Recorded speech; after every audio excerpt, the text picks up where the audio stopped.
Hey, I'm Marina. And I'm Emily. And I've seen everything in the Sex and the City empire 10,000 times. And I'm starting fresh. So I'll be woman-splaining the show. And I'm along for the ride. But there's a twist. We are starting with And Just Like That and working our way back to the beginning. So in other words, we're watching it backwards and in high heels. This is City and the Sex.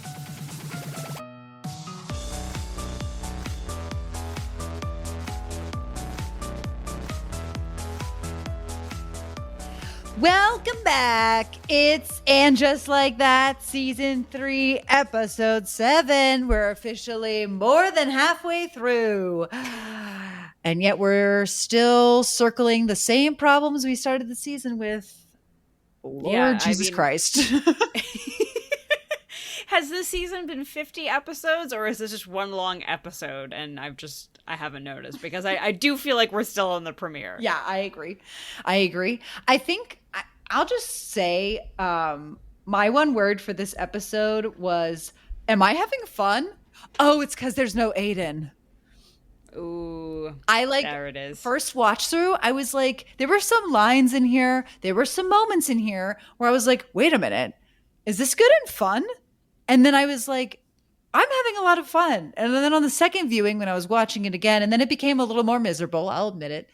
I realized I was having fun because there was no Aiden. And then I was like Carrie in that final scene. The mirror has two faces, which is a movie I recently learned about. And I really felt that. And again, I wish they had killed him off at the end of Apples to Apples and we ended on the high note of Wyatt. And that will be my soapbox for this episode. Emily. That's a good one. And I think I have the same take. It's good to not have an Aiden one, but we have plenty of other things to talk about. And an actual good joke. Whoa. Wow. All right, well, let's get into it. And Just Like That, Season 3, Episode 7, They Want to Have Fun. I listened a little bit to the writers' podcast, not the whole thing. And they were like, we didn't want to name it Girls Want to Have Fun because that's too simple. And also, everybody's trying to have fun this episode and like putting on a fake smile. So they want to have fun. And I was like, all right. If that's what you need to tell yourself to get through this. Okay. So this time I'm going to just go through the episode because as we know, the party is like most of the episode and it'll be too annoying to go back and forth. But good call. We start with Carrie and Duncan. He opens the door and she says, I hate you. And we learn it's because his first chapter is thrilling and ready to publish. Which tells me that Carrie was the wrong person to ask about this Margaret Thatcher book. If you'll recall, asking for feedback and having a specific way of asking for feedback is very important, as we know. He said, I want to make sure I'm getting Margaret right. And she just said, it's great. And I'm like, didn't answer the feedback. Yeah. Can you actually do that again? This would be so much funnier if Duncan actually acted like a human being, and we're going to talk about this, and he does not respond to things in a normal way, but like it'd be really funny if he actually was like, okay, thank you, I actually really needed like feedback though on the female perspective, can you please take this back and do it again? That would have been great. Just like actually keep sending her back upstairs. It's like, you are not understanding what I'm asking you to do, please. Yeah, Duncan has like gone through the transformation the Beast went through in Beauty and the Beast, but like without the scene where he banishes Belle from the West Wing and then she runs away and gets almost eaten by wolves. Like, what is the humanizing moment that like humanizes Carrie to him? Yeah, good. I don't even remember. And so now he's like really nice and being like, I love karaoke, and he's like a completely different character. And yeah, I won't question it. Whatever. No, it's a very good point. It's like we've discussed before how they kind of lean on enemies to lovers in every situation.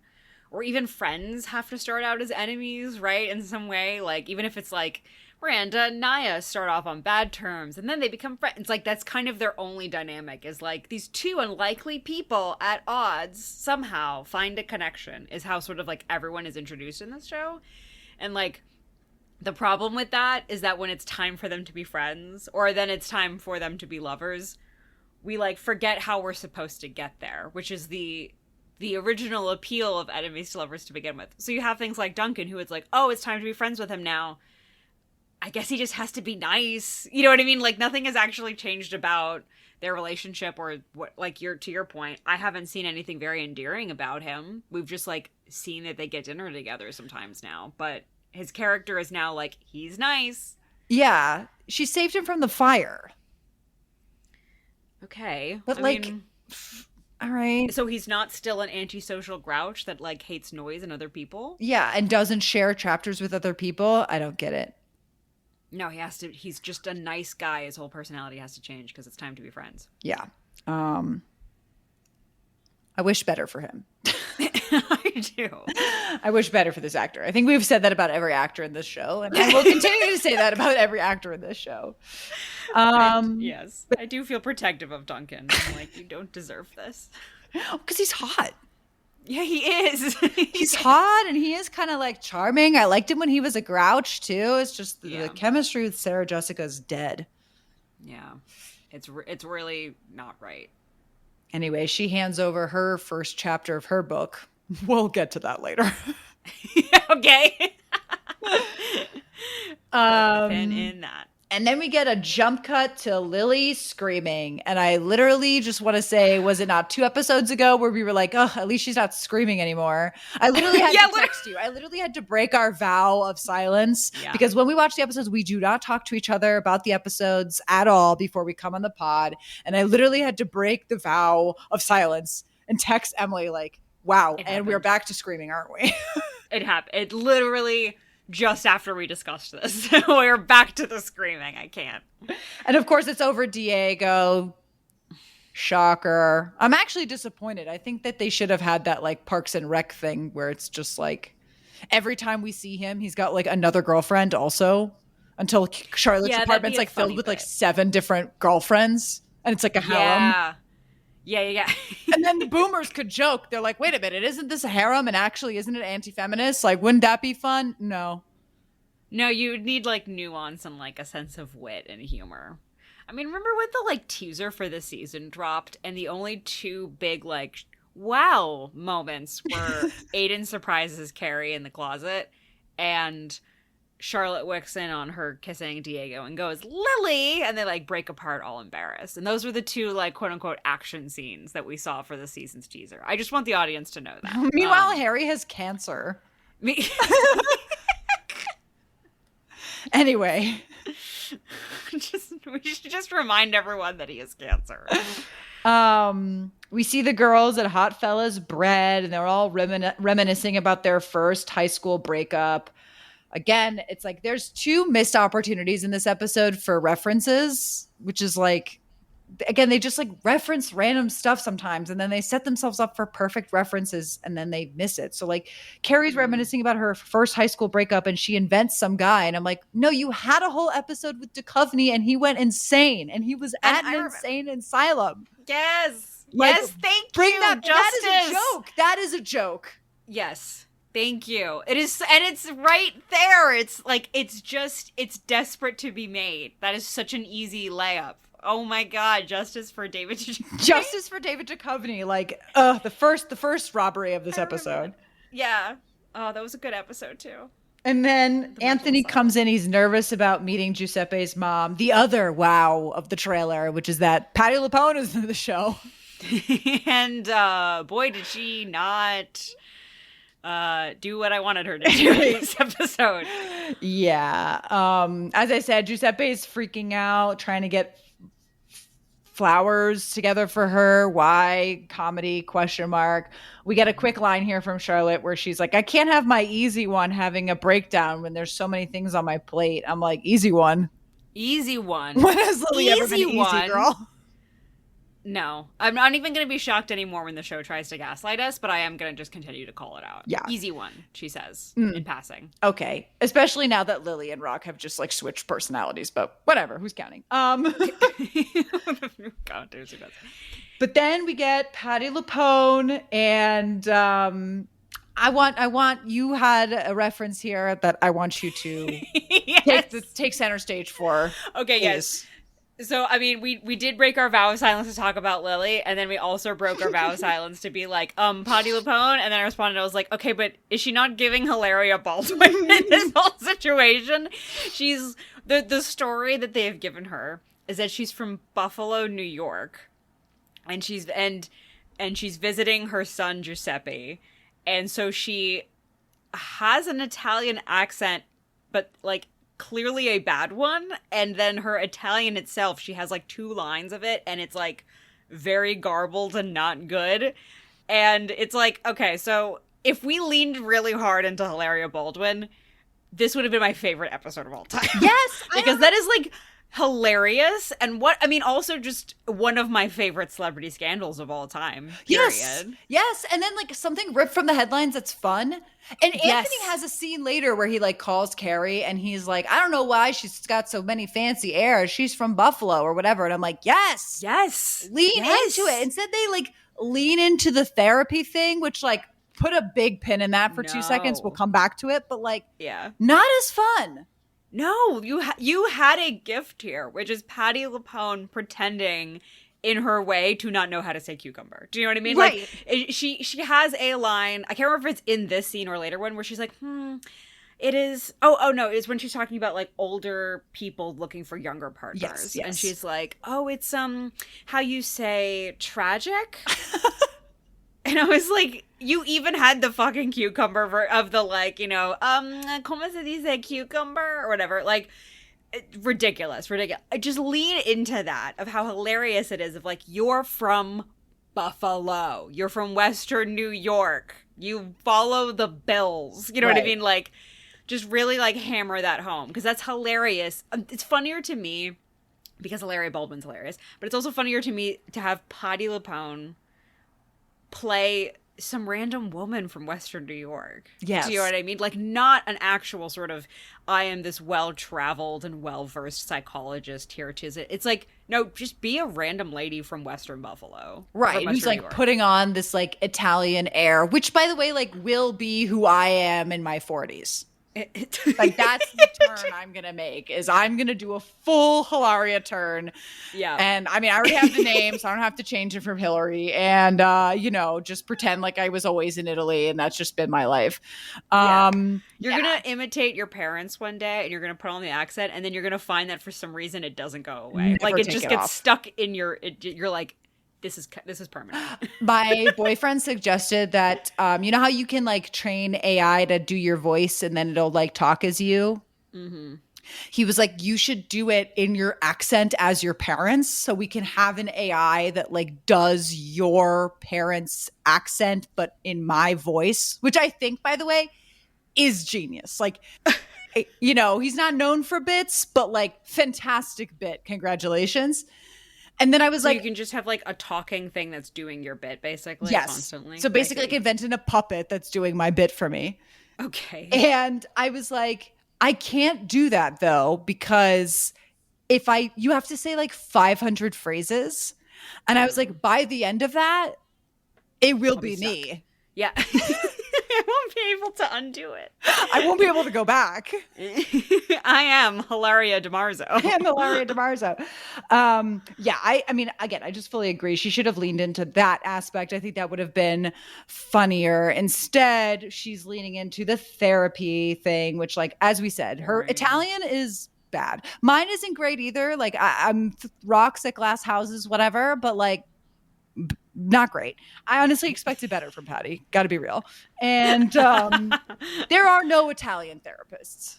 That is not something that exists. We joked about it, but like therapy in Italy is my mom just going up to people and just saying the judgmental thing out loud. Like that is what therapy is in Italy. There's like, so the fact that they're like, she's this big head shrinker. I'm like, you picked the wrong country. You needed to pick like, I don't know where Freud is from. Austria? He's Wow, we're illiterate. I'm really blanking. Help. Is he Hungarian? Somebody help me. Oh my God, not me Googling right now. Where is Freud from? Sigmund. To check. Check. Whatever. Okay. Okay. One of them. Okay? You needed to pick one of them. Not Italy. Big mistake. Whatever. She was born in Buffalo. Now, here's where I also really want to drill in. His mom comes in. She like sees a hot guy. She like thinks the hot guy is Giuseppe's is Anthony. Then she finds out Anthony's actually Anthony, and she's like disappointed.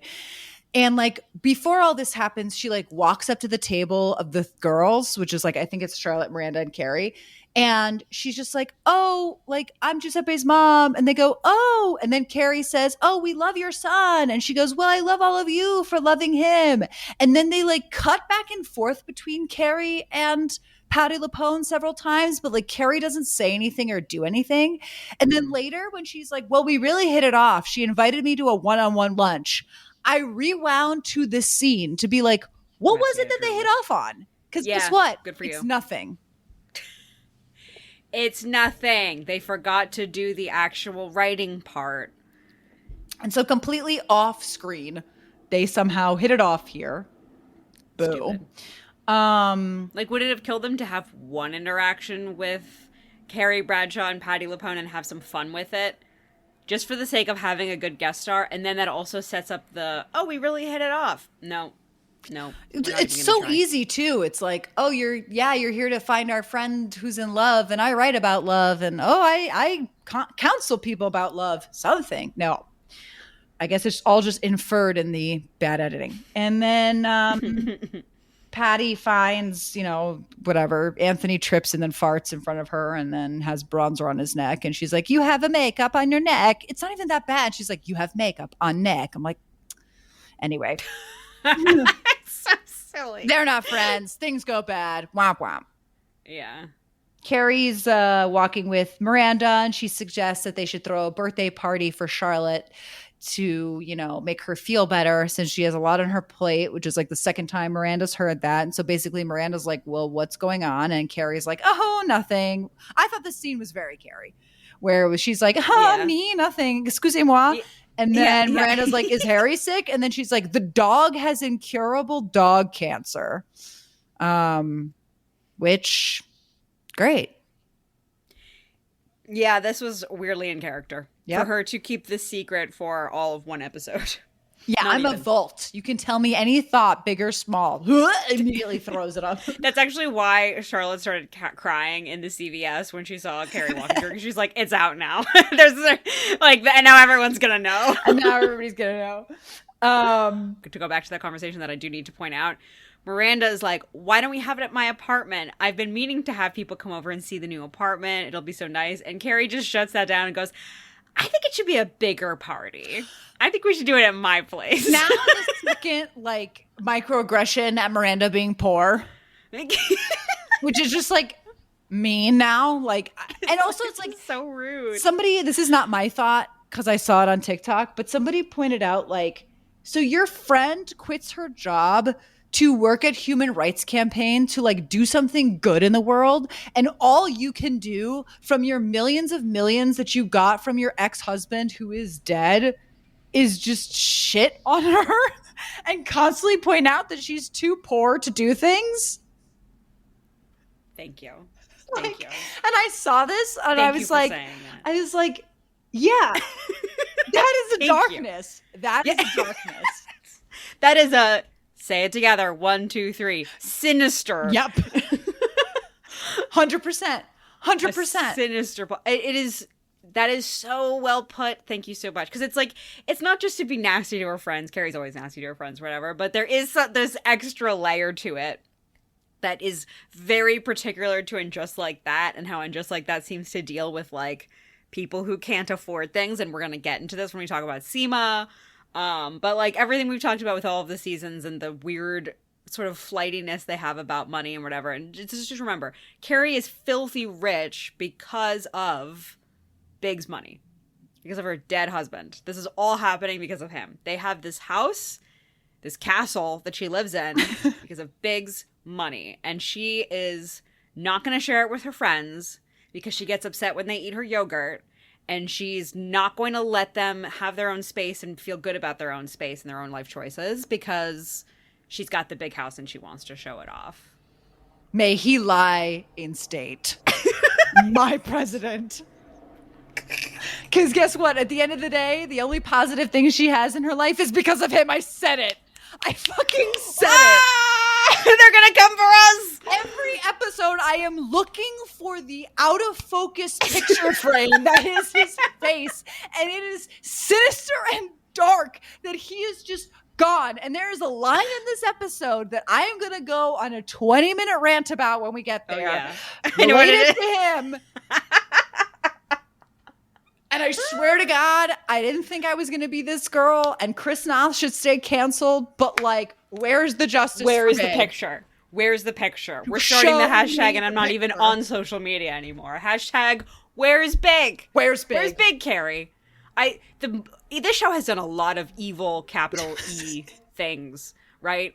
But, like, one of the most evil is getting us to really root for Mr. Big and defend his honor. Do you know how sick that is? I literally had the thought where I'm like, God, they removed the two funnest characters. Samantha and Big are, like, the two titans of this show. And then you take them out and we're just left with flaccid, sorry, Harry, flaccid piles of goop. Piles of goop. Oh, my God. That is the most correct fire take you have had like all fucking season. The titans of this industry of Sex and the City. Samantha for the forces of good and Big for the forces of evil. And they are gone. And they're like trying nothing. With Wyatt, and I see it and I appreciate it. Yeah. And then they were like, it's too powerful. Go back to New York. And we were like, no! Come back. Bring him back. Bring him home. Anyway, if you ever think I'm not mad about it, no, I'm mad about it. Okay. If you see me just angrily pacing in the corner, I'm thinking about it. Okay. Yeah. So then we get into what is a very triggering scene for me because peek behind the curtain, I have something called misophonia, which is that I am easily triggered by chewing noises, specifically gum chewing sounds. It makes me irrationally angry. I can't explain it. It's like an anger like just bubbles up out of nowhere inside of me.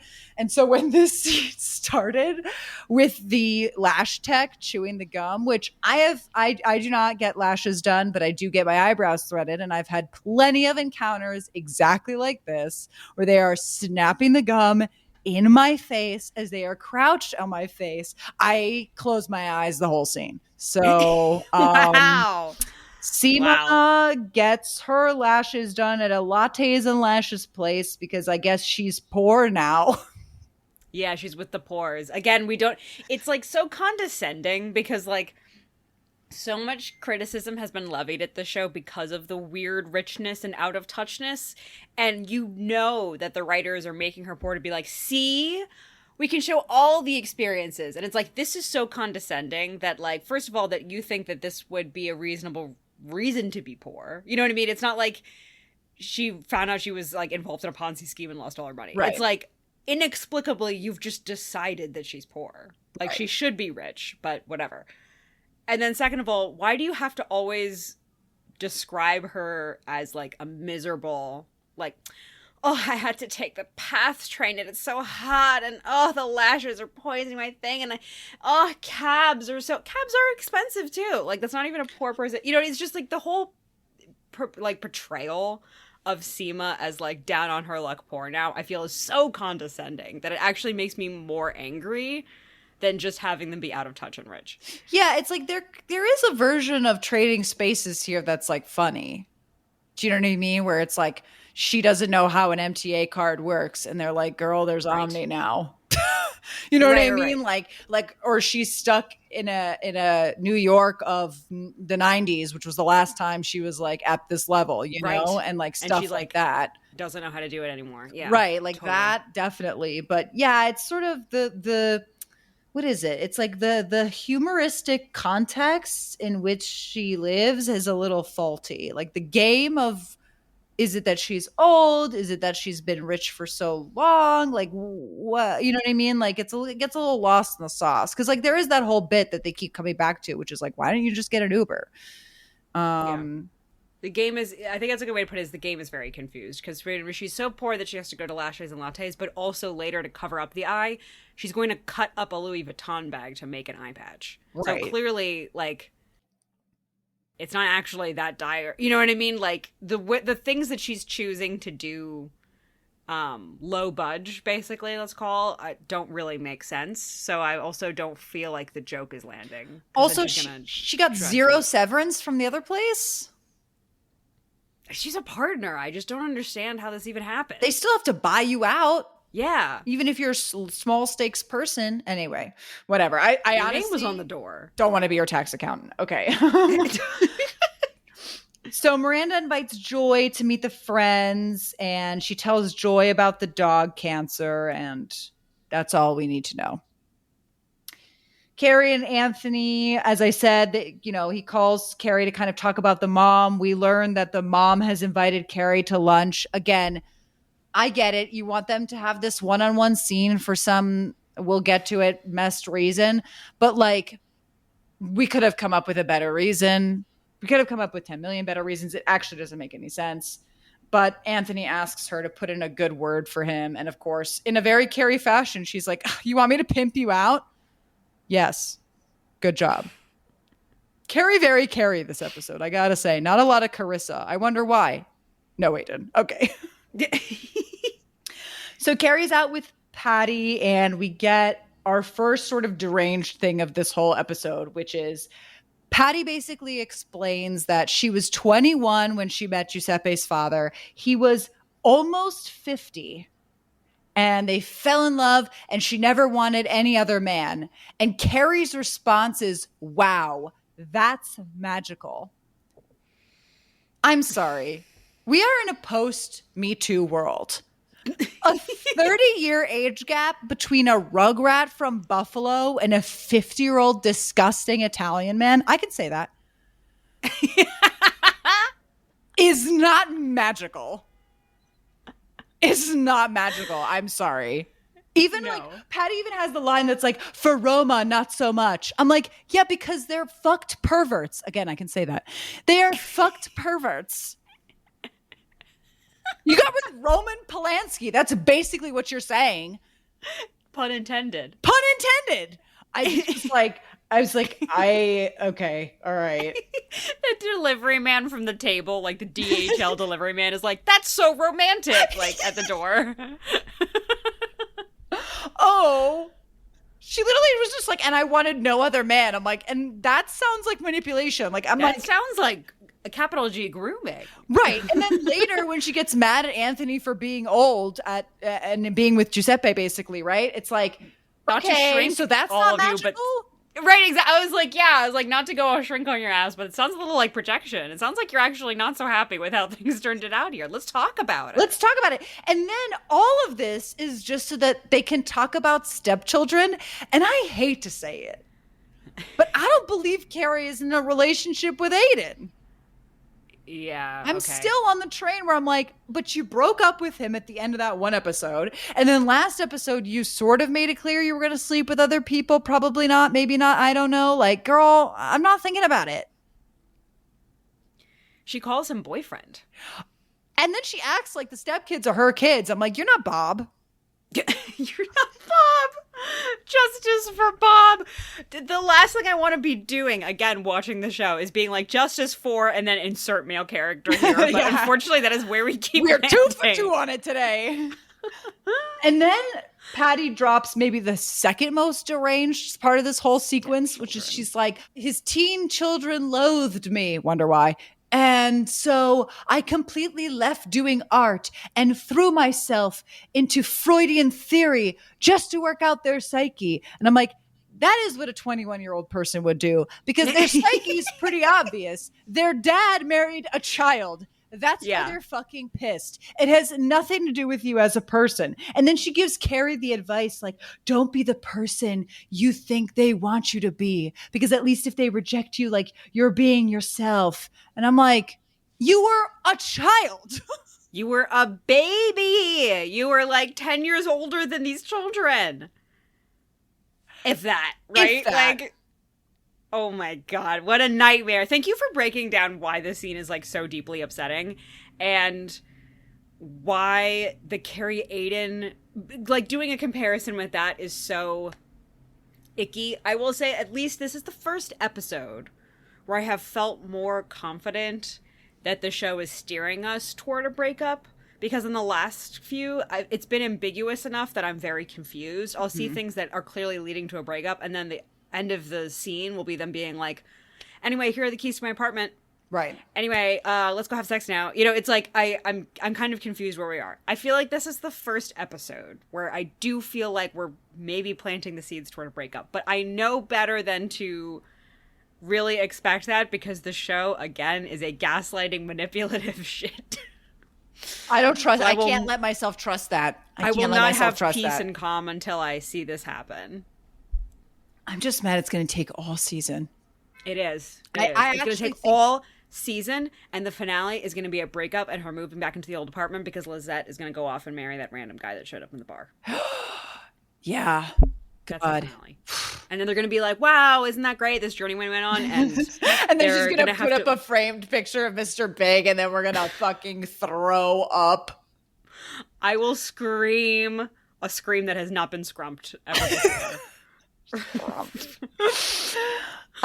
But Carrie does pull a solid, puts in a good word for Anthony. And then Patty has this very weird, like, maybe I have him wrong. And Carrie's like, well, how do you have him? And she's like, I'd rather not say. And I'm like, all right. Jesus. Also, you've met him for like 5 seconds. Again, this whole she thing has is her weird. own problem. Freudian theory dove head first. Girl, look at your own mirror. The mirror has 2 faces. All that year studying Freudian theory and you couldn't come up with that? Wake up. How do you say wake up in Italian again? Svegliati. Stupid. Go Bills. Is that what I should start doing from now on? Svegliati. Okay. So Charlotte's at the department store, Bergdorf's, and she sees Harry, and we get just a little fun bit here, which is that basically she meets Harry's sales wife, aka the woman who picks out all the gifts for Charlotte. And the main thing is that we learn that this woman knows that Harry has cancer, and Harry's like, I had to tell her. I couldn't keep it a secret anymore. And Charlotte's like, you can't keep it a secret. I can't keep it a secret. I can't tell my friends, and you can tell Bonnie. And then we end on a little bit about how, you know, I'm here to pick out your birthday present. And she's like, isn't Bonnie here to pick out my birthday present? And he's like, listen, me without Bonnie is a Van Arcleef Lucky Animals dog clip, okay? And I thought that was fun. This is good. Yeah, it's like I'm so desperate for banter or conversation of any kind that I can't say anything about this.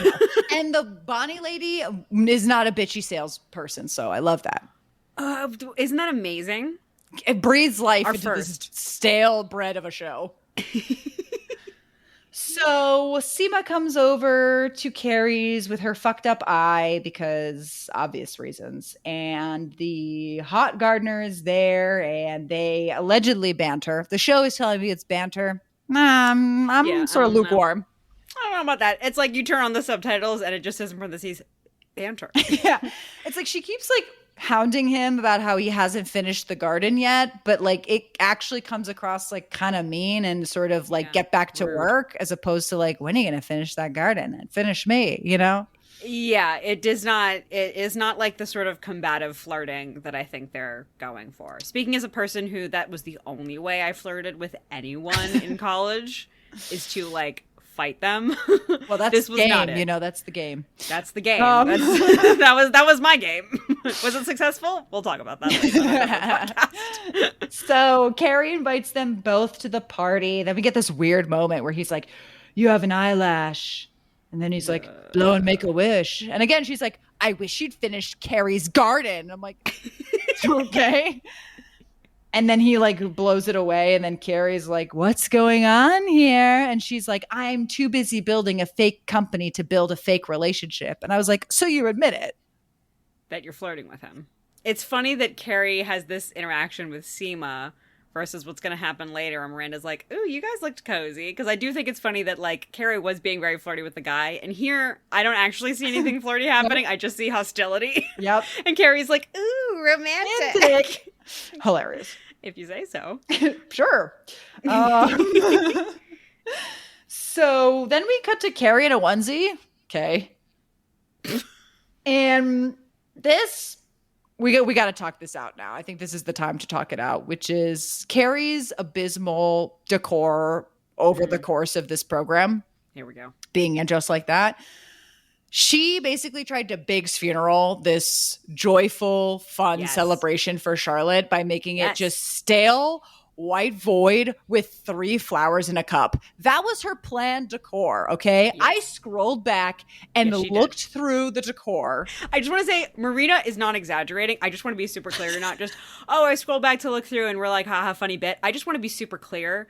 Marina scrolled back and had photo evidence, okay? She had pictures with highlighted circles saying, flower pot here with candle. Like, the scrubbing happened, the investigative journalist happened, and like our conclusion was that her original plan was empty void and like 3 candles. 3 candles. I counted them. It's like 6 candles, and they're small gold cups in this mega mansion.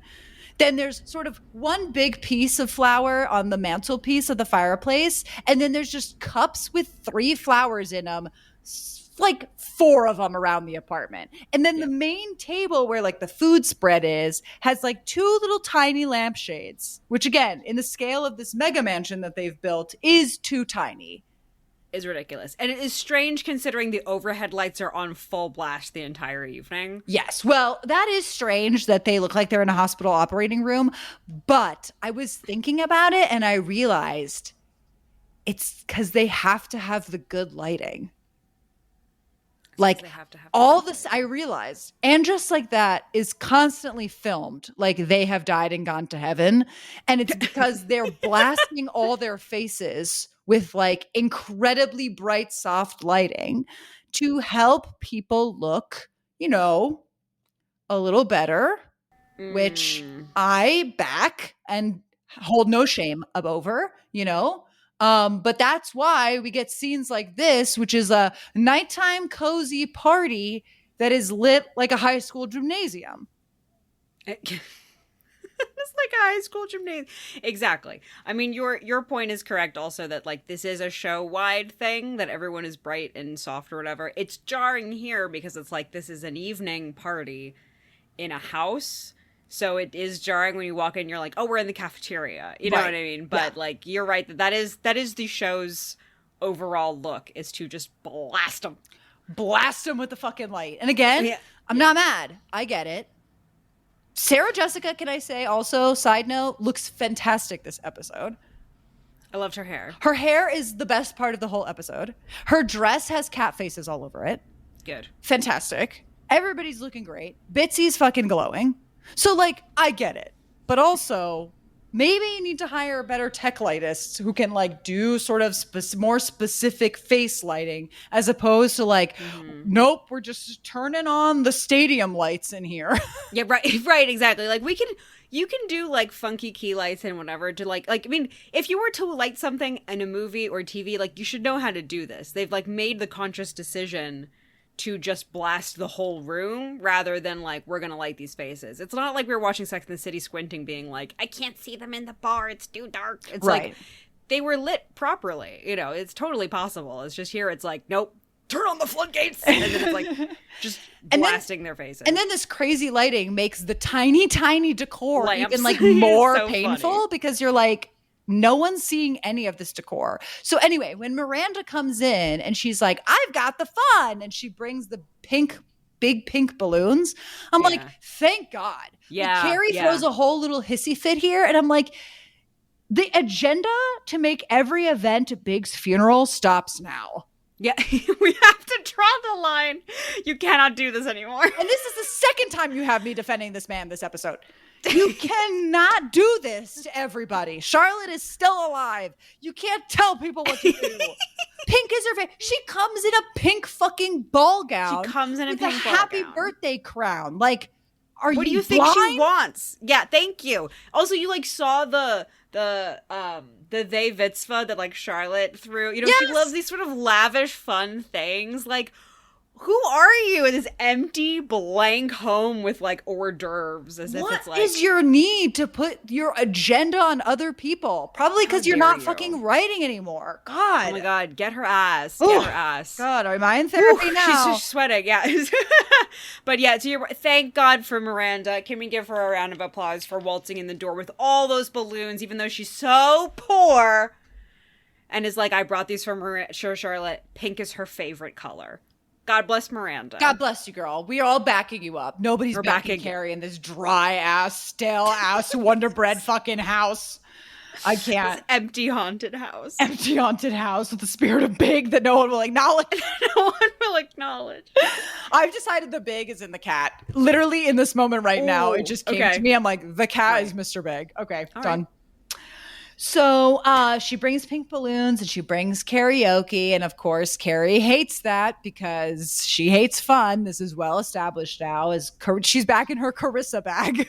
She's back in the Carissa bag. Also, can I say I was personally really offended by this as someone who, remember, the only scene that I have unfortunately had to skip in this entire social experiment that is City and the Sex was the karaoke scene from Sex and the City 2. I couldn't do it.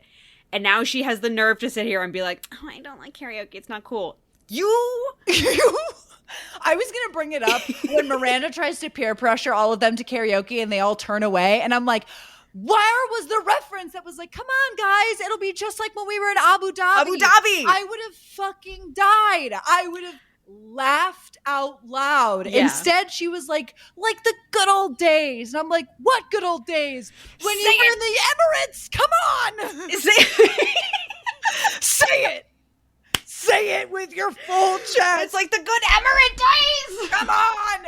Oh, that made me so, it made me angry. Like, yeah, on the first level of that. And then on the second level where it's like, it should have been, I am woman, Jimena. It should have been that song again. Like, come on. That would have been so funny. It would have been so funny. And you could even have a throwaway joke that's like, I thought we were all trying to forget about this part of our lives or something like that. Like, just really lay it on. That is so hilarious. The delivery man is like, oh, I thought we were never going to talk about this one again. Yeah, no, yes. I mean, I would have died. That would have been the one reference joke I wanted all fucking season. But of course, because their big shame is that movie didn't do well, they just pretended like it never happened. And that is their biggest mistake. Okay. Yes.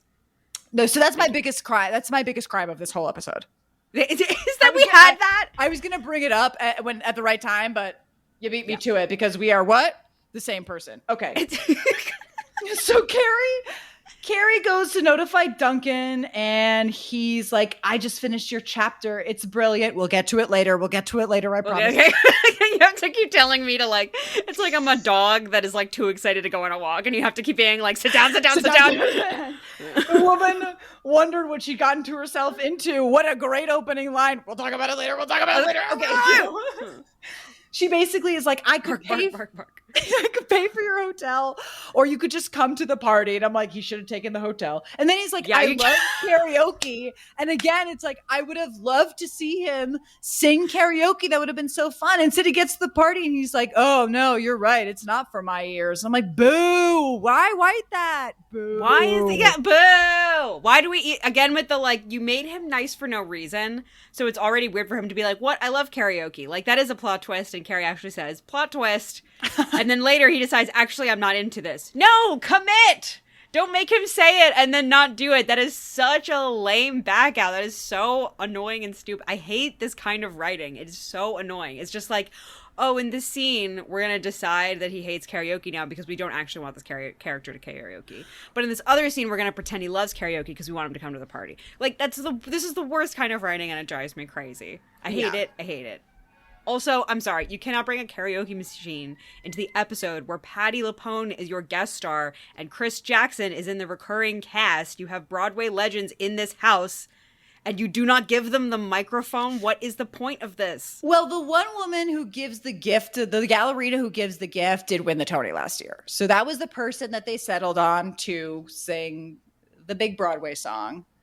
I'm kind of okay with that. I'm okay with the fact that they give Patti the line that the like throwaway line that's like, there was too much singing for me. I can live with that. Good. But the blind acknowledgement of Chris Jackson and the whole bit with the son. I mean, again, put a pin in it because we're getting to it, but like that's the biggest crime. They should have had him like try to sing and then like his son pushes him out of the way and finishes the song or something. I thought that's where we were going. I thought the joke with the son was setting up a bit of him being like, son, you can't embarrass me like this. And like, whatever. Nope. Anyway, Miranda reads the first page of the book. More later. So Lily drags her feet about going to the party. She's like, do I have to go? And Charlotte's basically like, it is for my birthday, but no, I guess you can stay home. And then Rock is like, you have to come. It's for mom. We all have to be there. And I'm like, okay, but season 1, you absolutely resisted the they them mitzvah, which is fine, but I need then a line of acknowledgement, which is like, I've been really haunted by the fact that like I wasn't there for mom for the they them mitzvah, and like we have to be helping her in this time of need. I saw her crying down the stairs, whatever. Totally agreed. Like I want to just say, I mean, first and foremost, at this point I'm nitpicking because I was just so thankful to have a person stand up for Charlotte, let alone a child. You know what I mean? Like one of her ultimate bullies. To actually be like, no, get up, you're being a whiny brat. Like, right. I was standing cheering at the screen. I was going, let's go Bills, Marina. I was like jumping for joy. Someone is standing up for Charlotte. I also do agree, though, that it would have been nice to kind of dovetail it into when Rock was being a brat, by Rock being like, no, it actually like meant a lot to me or whatever, something, and I saw her crying and we should do something. I don't know. That would have been nice, but you know what I mean? Yeah. It was still nice to have someone yell at Lily, even though Lily, as we know, is an eldritch god capable of murder. So that is very Yes. No, I was living for it. I also did love Fortnite 14th. That's pretty good. I would have loved to see that. So then we cut to sort of the pre-party, and Miranda's taking like 18,000 pictures of Charlotte with Richard Burton because she thinks the dog is dying, which great. Lily, I just wrote Lily's a cunt. Yeah, absolutely. Carrie in the dress is perfect. Joy comes with a gift, and then she's obviously also focused on the dog. I do like the moment here where she's like, well, you have to spend every minute with them while you can. Yeah. This bit is working. Joy being like super dog obsessed is like the one character with the weird thing that's working for me. Yeah, exactly. I'm totally fine with that. And this joke is working. This is like the one good joke of like the, sitcom misunderstanding bit. Yeah. Even though we've seen it a million times, I'm like so desperate for a good joke. I'm having a great time. Every time someone says weird things to Harry or weird things to Charlotte about it, I'm laughing.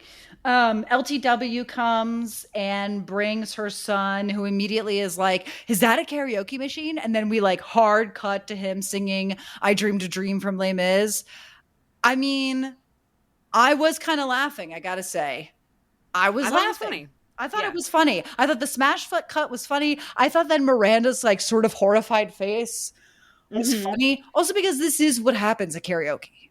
Yeah, exactly. This is exactly the inevitable thing. And I also think that the kid did a really good job. Like he did a really comedic performance that I want to just shout out. You know what I mean? Like doing the kid trying hard to sing but isn't actually like, it's just like over, I don't know. I loved it. I thought it was great. And also he's like singing all the like women's songs. Yeah. So like, because then he sings like Hopelessly Devoted to You from Greece or whatever. And you're like, again, like chef's kiss. I loved it. And then I was like, whoa, this episode has like energy. And I kind of felt like from here on out, the party was kind of great because it did actually give some fun and inject some life into, as I said, this stale bread of a show.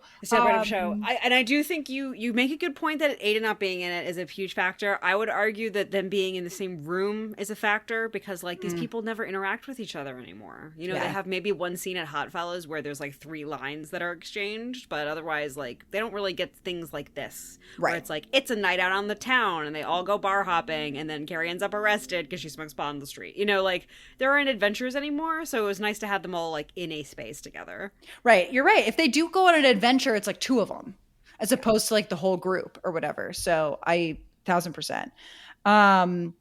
So nobody wants to sing. He's doing Grease. During both songs, they cut to Lily like snapping as if she's like, preach. And I'm like, what part of I Dreamed a Dream is relating to you being broken up? But I hate it. Whatever.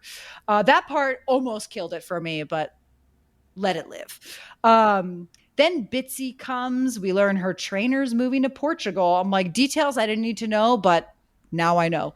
And then Giuseppe and the mom and Anthony come. And Giuseppe first goes to Charlotte and he has this whole bit where he's like, if she asks my age, I'm 49, 53. Okay, 63, like last offer, whatever. And that's kind of funny. And then he goes to Carrie and he says, if it ever comes up, I was never married. And Carrie goes, neither was I. And I was like, who is this fucking director at? Are you saying that you're reneging Big completely? If that's what you're saying in this moment, I swear to Christ in heaven, it is, at this point, I am convinced it is their mission to just delete the old show.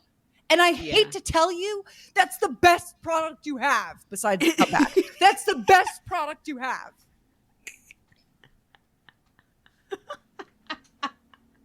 This episode was so good and also made me so mad. Yeah, it's oh boy. I mean, people had a lot of feelings about this. And by people, I mean the 12 people that are on the end, just like that Reddit. Did they talk about it? Yes. What'd they say? Like, I there was a lot of discussion about this. I think there was a lot of negativity about like trying to pretend that he's not around, people debating over if this is because of Chris Noth, and they're trying to like distance in the way that the other characters have sort of blended into two. They are now trying to sort of like pretend Big doesn't exist because like Chris Noth is like sort of, you know, like they're trying to erase his memory, right? So they're like, is that why we're acting like Big was just like this nothing guy when in reality he was this very larger than life character, but we're pretending he's a minor character. You know what I mean? Like, other people also came to the defense of this line and was like, it was obviously sarcastic. I don't really understand why people are angry about this. My take is this. I think it's like the most generous read of it is that. I think the generous read of it is like, this is a sarcastic joke about like, yeah, me and my life-defining marriage. Yeah, neither was I. Ha ha ha. You know, or something. It's not a good joke, though, even if it is a joke. Because it's like, there's so much leaps I have to do to, like, understand what this joke is. Do you know what I mean? Like, but also Sarah Jessica doesn't sell it. Yeah. It needs a little bit of more of a punch. Like, yeah, neither was I. It's like, it's a little too in the middle for me that I have to read into it. Which is where we end up in this hell, where it's like textual hell. I agree. It definitely could be a sarcastic joke, but I rewound several times and we watched it several times. And each time I was like, this could be in a different interpretation each time. And I don't know why they're leaving this up for interpretation. Because you're right. It's like, that really has to be clearly a joke, but it's not really delivered that way, and the context doesn't really make it clear why she's saying this. So it is really weird. So like, I totally understand, and I'm with the people who like really freaked out when this line was out of like, are you kidding me? Like, are you seriously going to like diminish this character in this marriage as if we didn't sit through 6-7 seasons leading and 2 movies about this and pretend that like, you know, I mean, the second movie was all about their relationship and her cheating on him with Aiden for 2 seconds and immediately realizing it was a horrible mistake. And now here we are, and she's sitting here being like, if anyone asks, neither was I. I mean, it's like, I just feel like they're hinging a lot of the show on that scene where she was like, was Big a big mistake? Yeah. But then they never actually explored it. So I moved past it. Yeah. Like everything and the episode else that after it on the moved show. past it, remember? It does feel like the writers fight with each other sometimes. Right. And it feels like to me like they think that is now part of the show, that Big was a big mistake. And I'm sort of like, really? I don't feel like I was taken on the ride for that. Yeah. And we've discussed that we don't even, or at least like, I don't think that they should have ended up together. I do think that the ending was super rushed. I'm still not going to sit here and pretend that, you know, that marriage was a huge mistake that made no sense in the end in the context of this character, right? Like, I don't think Carrie should have regrets about it. No, I mean, you know me. I agree. Like we've had our opinions about the end of the show. Like I definitely agree, whatever. But like, I ultimately think that I like them together. And, you know, having the full knowledge of the show that I have, like, I don't think Aiden is a good match for her. I've Right. never been in the Aiden camp. And I really don't think people actually, especially after the 2 movies and stuff, like people are not really in the Aiden versus Big camp anymore. And I also Yeah. just don't think that's interesting for 2 seasons now, especially that Big is dead. Like, it was interesting on the show because they were both alive and could bump into each other and things could Yeah. happen. Now, Big is dead, so nothing can happen. We're pretending he doesn't exist. I do think there is an element of them thinking Chris Noth and Mr. Big are the same person, which like is not true. You know, like, and they're not going to bring him back in flashbacks or anything. I'm not advocating for that, but what I'm saying is like they are sort of trying to just wipe him off this show, bring back his picture frame. Okay, I'm done. I could go for days. We got to stop. I'm gonna get angry again. Yeah, it's okay. It's okay.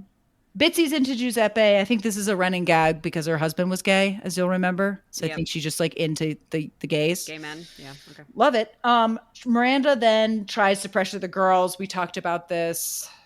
A crime. And then she turns to let's open up the gifts.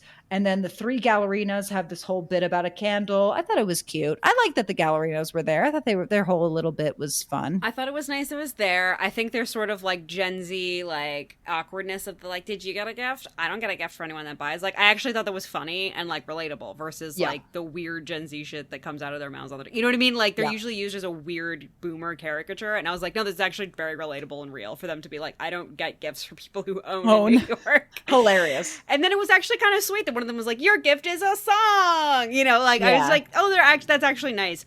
And I do think it is kind of telling that like of all the characters to have a birthday episode in this show, I do think Charlotte's the only one that would have people show up that are not the main girls. Oh yeah, for sure. 100%. So I'm glad that they showed up to be, I was like, yeah, actually this would be a party that they would like come to and have fun at. Yeah, totally agree. Right.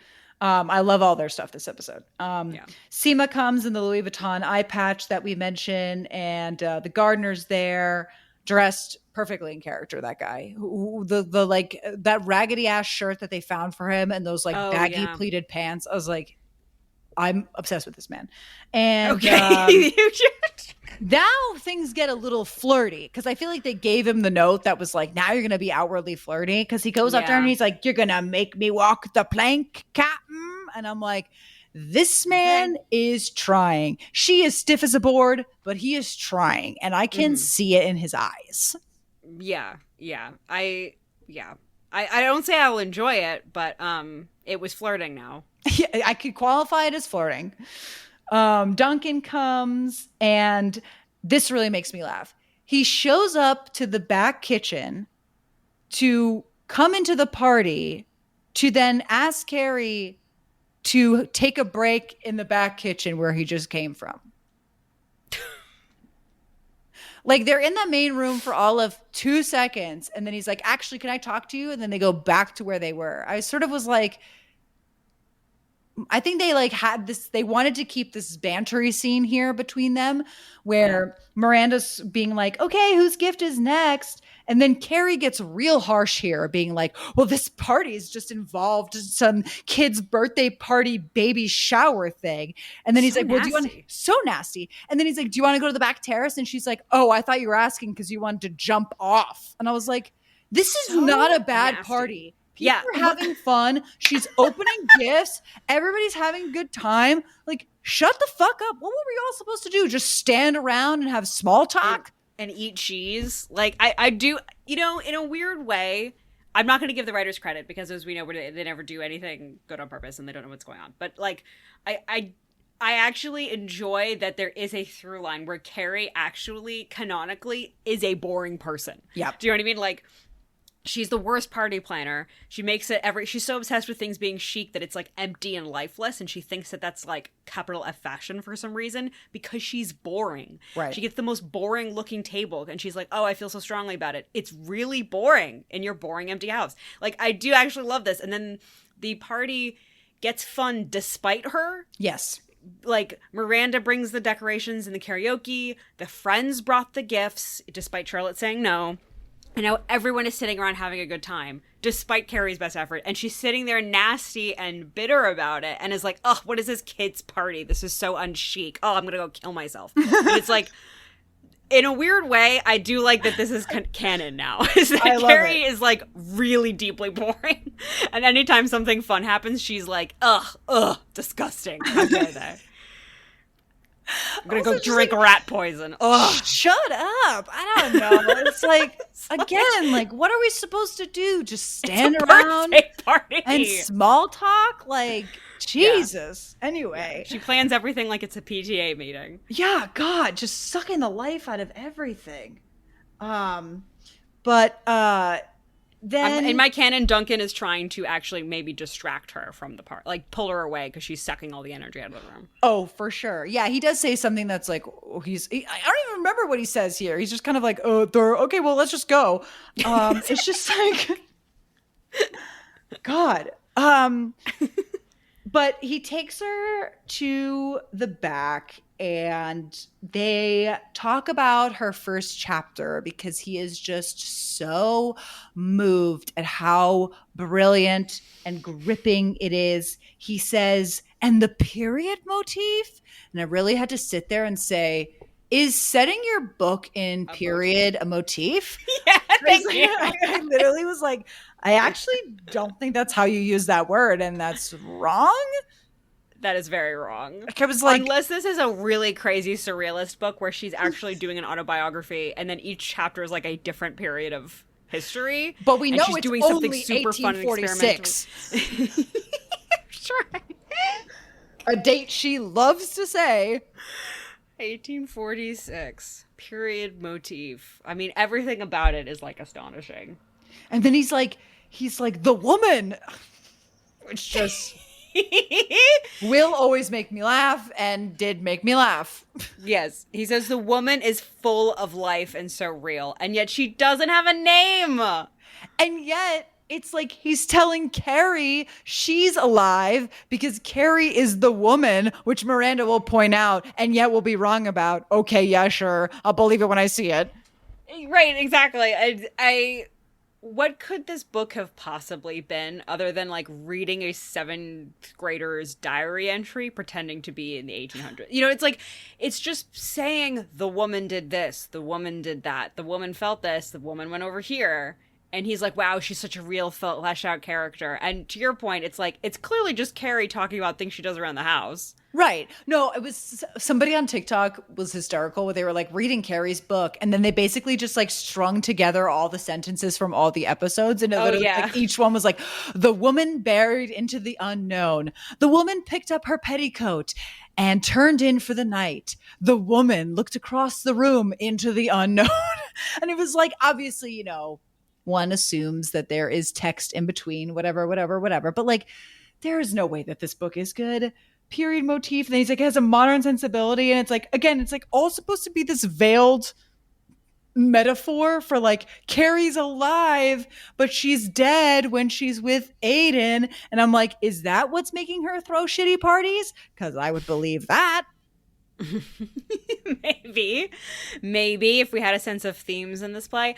I took screenshots to read and we just don't have enough time, so I'm just going to give a shout out to the Time magazine article that did what you did, where they went through a bunch of quotes and like explained like, so here's why this is a really bad line. Like, not even just that it's cheesy or cliche, which it is, but like, this is why this is poorly written. The over-reliance on weather metaphors. Yeah, it's like, just, it's a good breakdown. Just go read that for a good laugh.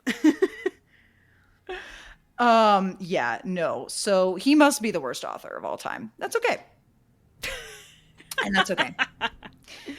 But then we cut back to Patti LuPone and Anthony, and she's like, so you're selling sex?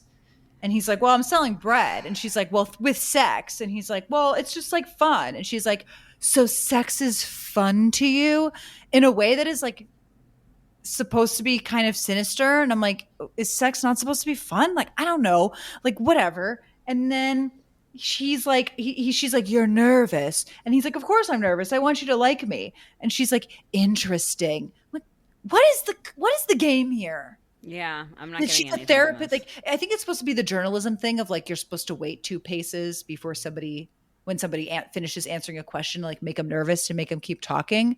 But that isn't like what happens here either. So like, whatever, I'm over it. Yeah. Yeah, this entire bit about her being a shrink has just completely fallen. It's just a dud. Because I want Hilaria. Hilaria. Okay, so then Cucumber. Joy gives Charlotte CBD treats for the dog. And then Miranda's like, well, you're not supposed to know. And so she gets up and she's like, oh, this gift is for someone else. Sorry, gotta go. And then we get the finishing of the candle bit, which is like, she's like a candle. And then one of the girls is like, it's from us. And then, of course, the Tony winner sings a song. Fantastic. No notes. Miranda then, of course, goes to Harry and is like, I just want you to know that how does she phrase it exactly? It's like when it happens, like we'll all be here to support her. Yeah. Fantastic. Actually funny, genuinely funny. And the actor who plays Harry, fantastic reaction. Fantastic. All around, no notes. This plot is plotting. Yeah. Bitsy picking Giuseppe to sing a duet with her, and the duet is Shallow from A Star Is Born. No notes. Zero notes. That was this one goes out to Marina DiMarzo. This episode's hitting me on many levels. Star Is Born, incorrect Italian impersonations, like it's just like across the board. Lack of Mr.Big, no. Yeah. But then Miranda sort of clocks Carrie and Duncan flirting, not flirting. We'll get into it. Charlotte then Harry sort of confronts Charlotte being like, did you tell Miranda? Charlotte's like, no, I wouldn't. And then he's like, well, she said this really weird thing to me. So then Charlotte goes and confronts Carrie about it. And Carrie's like, oh, well, I told her that the dog is dying. And then we get this other great bit, which is like, that's almost worse. Yeah. Which is like, and the dog has been getting attention like all night from Miranda and Joy because again, they think he's dying and like Harry's been like pushed aside or whatever. So like fantastic. Yeah. And then that sort of culminates in like Charlotte going to Harry and being like, well, Miranda thinks the dog is dying because that's what Carrie told her because I told Carrie, sorry, I just like couldn't keep it a secret anymore. And he's like, let's just get this over with. And he pulls everybody into the kitchen and he's like, I have prostate cancer. And the real tragic thing here is that I didn't let her tell her best friends. And like, I'm sorry about that. Fantastic. Again, quickly done. Outstanding. Doesn't offend any sort of minority group. No. No notes. We managed to make it unscathed. No notes. A lovely scene. Harry, my rock, my champion, just like bringing it in. And it's like, I know why these scenes and these characters can't exist all the time because otherwise sitcoms would never happen if you have someone who's like, let's clear up the misunderstanding and gets people in a room. But even so, it's like, this is the end of the episode. Let's wrap it up. And he does it so nicely by also being like, I was not being fair to Charlotte and blah, blah, blah. Here, now you guys know because you're very important to her. You guys should talk. And it's like actually very sweet. And I love that we get these glimmers of like a person caring about another person in their relationship where everything else is just like depravity. I just love that they've done him so wrong this whole season. And then we're finally at a high note with him. Please let us keep us there. Please don't kill him. I'm so worried they're going to kill him off and it's going to be Marina. So dumb. Oh, boy. Oh, boy. And then they're going to kill Steve. Again, their goal is to just kill the old show. And you're making a mistake. Making a mistake. Yeah, they're really misunderstanding where the stock is. Is it in them or is it in the old show? I hate to tell you. So then we sort of cut back to Bitsy and Giuseppe singing Shallow. And this is where we get the how do you say cucumber moment where Patty's like, oh, it's so tragic when an older person like haunts after a younger person. Anthony is like, well, you know what? I don't care what you think. Gia, and then like turns away or whatever. And then she sort of is like, huh, okay, you know, she's a little huffy about it. We also do get a good scene here between LTW and Chris Jackson where she's like, if he's singing, he's your son. And I'm like, again, need a little bit more of this justice for Chris Jackson. Yeah. There was a setup and then we didn't get the payoff and I was very disappointed. Yeah. But then we cut to Seema and the gardener, and they're flirting about being in a pedicab. And it's so funny that it makes her snort. And then she's like, well, shouldn't you be getting back to your yogi girlfriend or something like that? And he's like, no, I dumped her the second I got a smell of your perfume, which I think is actually a really hot line. I just wish I believed in the chemistry of these two characters before this moment. Yeah, I wish this wasn't the first time we had any sense of attraction going on. And I think it's like what I also liked about it was like as a line and why it stood out to me is because of complaint I've had a lot, but I've really pinned on the gardener is that everyone in the show talks the same. Everyone in the show also like makes the same kind of jokes. They flirt the same. When they're awkward and they're caught in an awkward moment, they react the same. You know what I mean? Like they're all the same. So I'm sort of like I'm sick of it. I'm bored of it. And like I think what made this line so like immediately noticeable of the like, well, I dumped her as soon as I smelled your perfume is like that is the first time I've heard anyone have an ounce of the like different personality than this like kind of awkward, bumbling, whatever, like sort of ironic, quirky characters that everybody else has. You know what I mean? It's like, oh, there's an actual person who like knows how to flirt. Thank God. I've been starved. I've been starved for people to actually just like say what they mean and be attracted to each other. I'm dying out here with And all like the go quirky for what they awkwardness. want. Yeah, I agree. Totally agree. And then Seema just gets up and walks away. Okay. We can't have anything good. And then she tries to Irish goodbye. No, an Indian goodbye. Ha ha ha ha. Ha. Get it? Because she's Indian. Can I also just say, I don't know what they're doing to her. I think they, stylist wise, I think they realized she was becoming too popular and they're really making her suffer this season. I agree. I did not like this look one bit. The weird eye patch where the band goes on her hair and not like under her ear around her head. It's like balanced on her poofy hair. And I'm like, you're not leaving the house with your hair like that. No, it's like they should have given her an updo.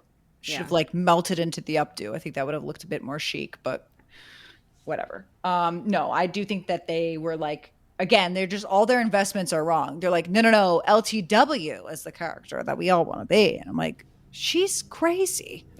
And probably gonna fuck her editor over Chris Jackson, which is what they put in the preview episode. I'm like, I do not relate to this woman at all in her fucking penthouse with her 3 kids in Manhattan. You know how much money you have to be doing that? Anyway. Documentarian. Sure.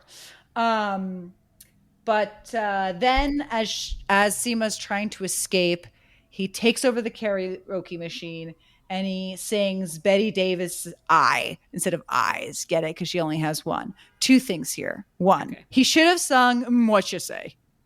Yep. Okay, thank you. Should have sung What You Say. Second of all, Imogen Heap was literally tuning into this episode to wait for it, and she is now disappointed and heartbroken. And turning off the TV and burning it.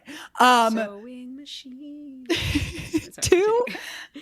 Two is it is a darkness and a curse that the JoJo Siwa and Davis Eyes dropped the same week because it's like the only version I can hear, which is like her cracked out voice being like, it is so unfortunate because I actually think he really kills the scene and he really sells me on his whole bit here. Like, I think he is able to levitate over the piss poor text and like sell me what he wants me to buy. And it is so darkness that I have JoJo Siwa on the back of my head the entire time. I think it's hysterical. I think it is like the most cultural synergy this show has actually had with the current time because again, the writers just woke up from cryogenic sleep from like 30 years ago. And on top of that, they're writing the show on like a 5-year delay, right? Like their news stories that they're pulling for the headlines are already delayed. This was such a wonderful accident that they actually had something that was like in the zeitgeist. Too bad it was like this really horrifying thing that makes this whole song really hard to listen to. Oh. Amazing. And then they make out in a cab and we get a horrifically 80-yard line being like, I guess cabs are sexy. Okay. Again with the saying the thing.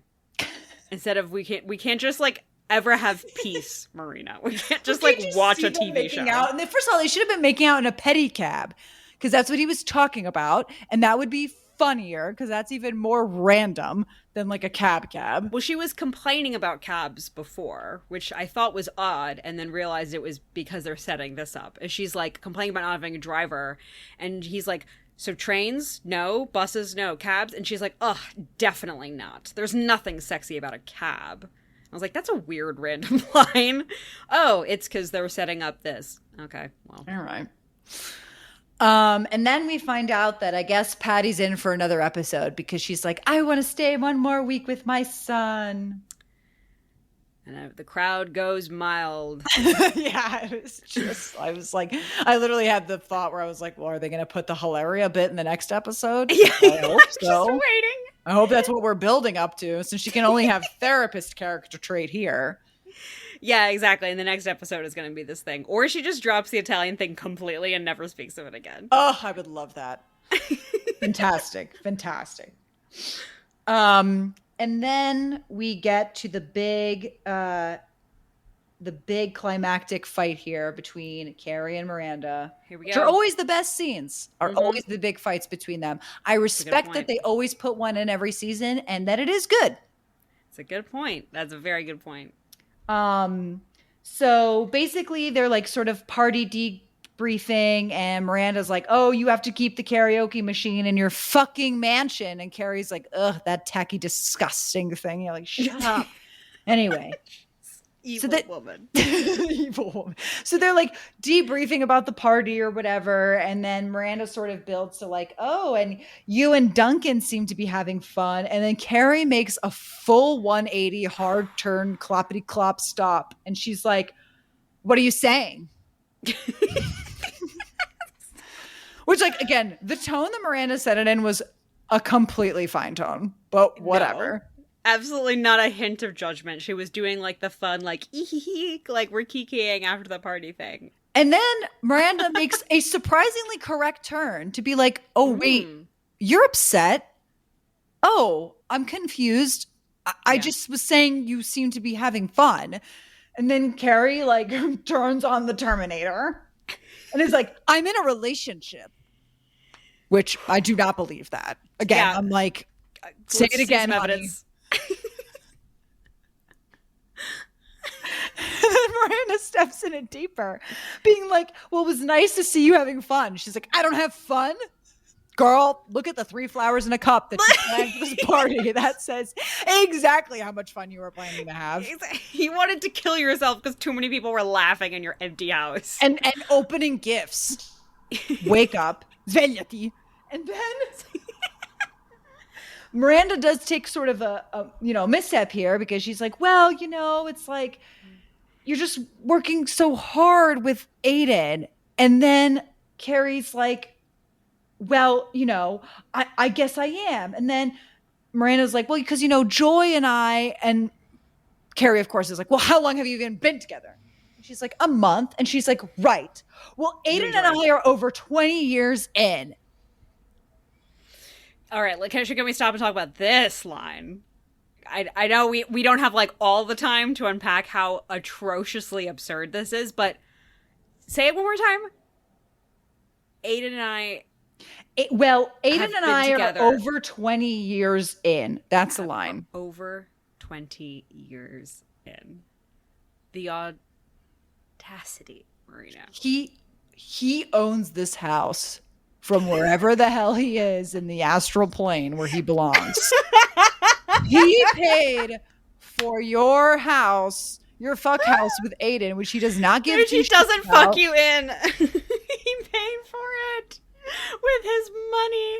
He wanted to be buried with his family and you said no.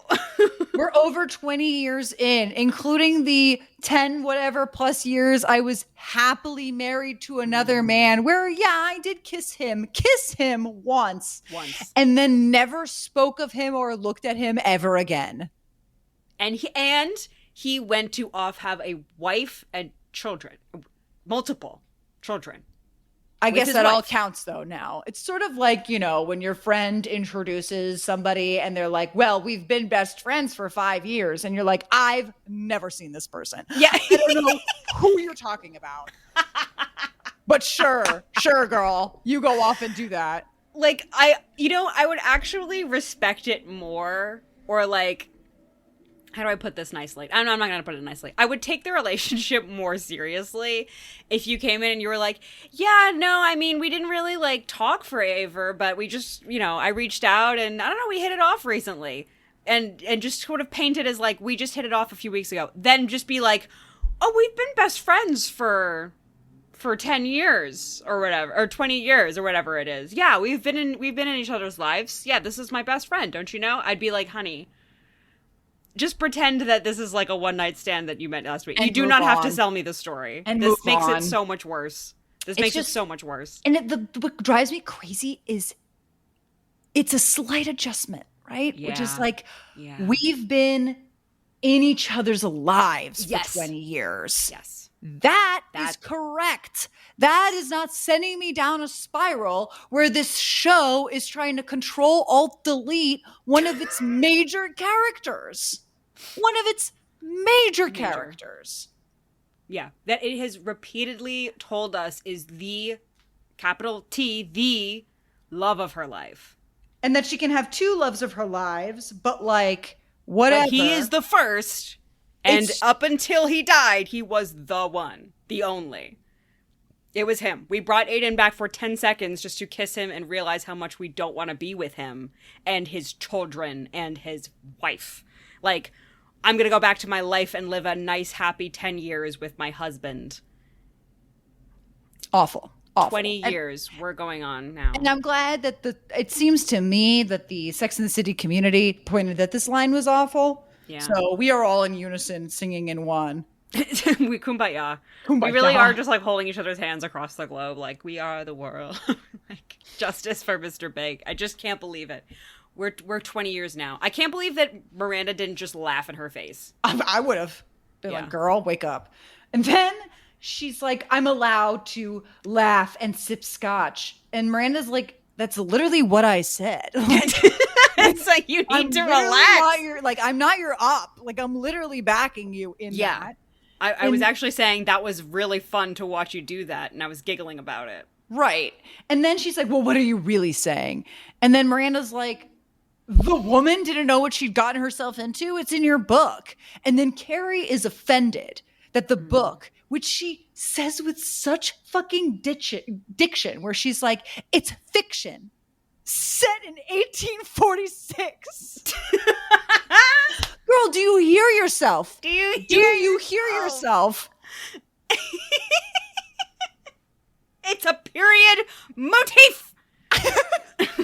The woman who's been writing memoirs her entire life does something every writer does, which is imbue their own lives into their fiction and or nonfiction text, mind you. Miranda gently points that out, and then she's just like, sorry. She's literally is like, I don't know what I said. I don't know what I did, but like, I'm sorry. Even then, Carrie sort of just like turns away. Mm-hmm. Brady, being the right amount of Brady this episode, comes in and is like, ha ha ha, man, that party was wild. Anyway, Mom, let's go. And then Miranda's like, I guess we'll take the karaoke machine. And then Carrie's like, no, you have to leave it for future parties. And then she's like, we're all good. And then she goes to the living room and picks up Shu, who is imbued with the spirit of Mr. Big. And then they do. I could feel that it was coming. I could feel that they were going to try and rhyme. And they fucking did. And it made me throw up. Because she says, the woman held on to what she knew to be true. The cat, literal metaphor. And then she says to the cat, everything's fine, Shu. Oh, I didn't even hear that. Oh, yeah. Oh, yeah. It fucking rhymes, dude. Intentionally. Did the writers' podcast discuss this scene at all? I didn't get to that. Okay. Because I couldn't take it anymore. I got to their explanation of Patti LuPone's character, and I was like, I'm out. Yeah. Fair, very fair. I want to know what delusion they're living in, because it's like, we all see Miranda very rightly call Carrie out on something that we have been waiting for someone to say. And I'm sure they're going to turn on the writers' podcast. They're going to be like, I just love that she stood her ground. You know, Miranda can like cross the line sometimes. And, you know, it was just, she just doesn't know how to be nice, you know, whatever. And she was nothing but nice this whole time. I mean, even when she was bringing up these points, it was always from a place of like very gentle empathy. I really like was very impressed with Miranda's handling of it, and don't blame her at all for backing down because Carrie's response was so unreasonable. Yep. And every response she had was crazy. Fiction, set in 1846. I'm going to start using that in every fight now. My boyfriend's like not going to do the dishes. And I'm going to be like, you're supposed to do the dishes. And he's going to be like, well, I was a little tired. And I'm going to go, it's fiction set in 1846. Hysterical. God. And that's the episode. I am tired. I want to see the big blow up with Aiden now. By the time it shows up at the end of the season, I won't care. Yeah, no. Same. Again, this is my problem with this whole season. I'm like, we should have started with this party. Yeah. Ooh, yes. You know what I mean? Cut like the whole first show. Start the whole first half. Fuck it. That's my studio note, is just cut the whole thing. Cut the whole thing. Make this whole season 6 episodes. Let's go. But yeah, they are saving that breakup for the last episode. And for what? Again, why? Made up problems. It's like a microcosm we see every episode that we're seeing extend to the full season of the like, oh, I need an apartment. You have a really big house and you have a realtor friend. Can you help? No. I'm going to give you a bullshit reason why not. And so then we're going to go through all these motions. And then at the end of the episode, the thing that we expected to happen will happen. I will give you my realtor friend to go find you a new apartment. It's like the same thing where you're like, I just feel like we're just wasting time. Like, this isn't interesting or funny. I'm not having fun. I'm bored. Same thing for the whole season. We're just sitting here waiting around being like, I know where the train's at. I get it. I know. We're done. Let's move on. Like, what? There's no pent up anticipation. I'm bored. Let's move it along. Yeah. Let's just get some Dunkin'. Let's have some time with Dunkin'. let's just dunk them donuts. America runs on Dunkin'. Yeah, they do. Not understand this? And the London as well. That's where he has fun. Okay. Mm-hmm. We end our podcast as we end every podcast with our high and our low, our rose and our thorn. Emily, what was your negative of the episode? What was your diarrhea? I think it's going to be Duncan saying, that first line stopped me in my tracks. The woman didn't know what she got herself into. And not being sarcastic. Like, that would have been really funny as a sarcastic joke. The fact that it was earnest is so maddening to watch Sarah Jessica Parker go through her, like, fantasy show where everyone tells her she's good and perfect and everything. And it's like, the woman stopped in her...